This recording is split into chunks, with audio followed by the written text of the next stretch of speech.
Okay, I've just started up the TMD40A with the new air filter system on it, and the breather valve, the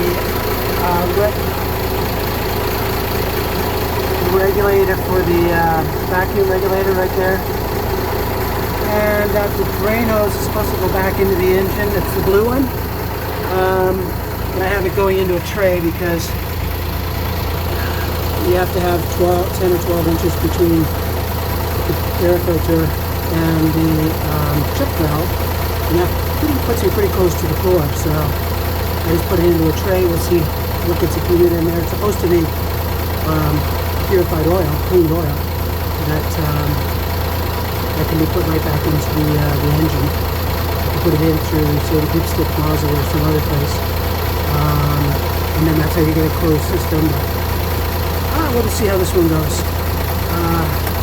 So we've got fresh air in this thing for the first time in quite a few years. And one of the interesting things about it, first of all, it's quieter than I expected. I think it's even quieter than the old one. But there was an exhaust leak, and the engine was run, the boat was run for a while with that exhaust leak, so the turbos got a little crudted up. I couldn't clean the filter enough. It was old anyway. So here we are, made in America by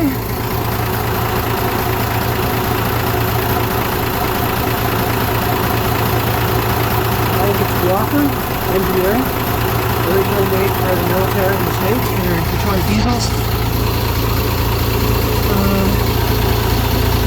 and I think super easy installation.